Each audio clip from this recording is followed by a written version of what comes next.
بسم الله الرحمن الرحیم. السلام علیک یا حجة الله فی ارضه. السلام علیک یا عین الله فی خلقه. السلام عليك يا نور الله الذي يهتدي به المهتدون ويفرج به عن المؤمنين. السلام عليك أيها المهذب الخائف. السلام عليك أيها الولي الناصح. السلام عليك يا سفينة النجاة. السلام عليك يا عين الحياة. السلام عليك صلى الله عليك وعلى آل بيتك الطيبين الطاهرين. السلام عليك عجل الله لك ما وعدك من النصر وظهور الأمر.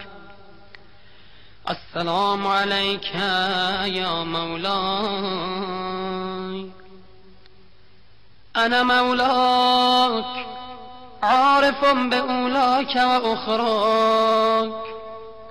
أتغرب إلى الله تعالى بك وبآل بيتك وأنتظر ظهورك وظهور الحق على يديك.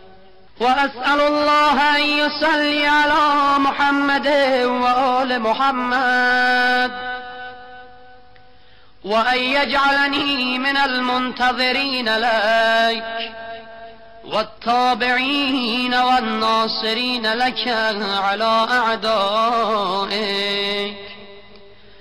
والمستشهدين بين يديك في جملة أوليائك.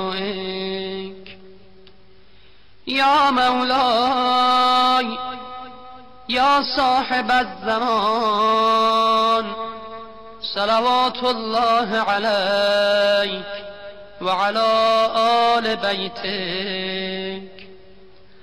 هذا يوم الجمعة وهو يومك المتوقع فيه ظهورك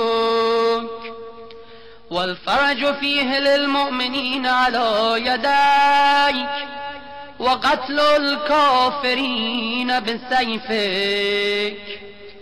وأنا يا مولاي فيه ضيفك وجارك. وأنت يا مولاي كريم من أولاد الكرام ومأمور بالضيافة والإجارة. فأضفني وأجرني صلوات الله عليك وعلى أهل بيتك الطاهرين.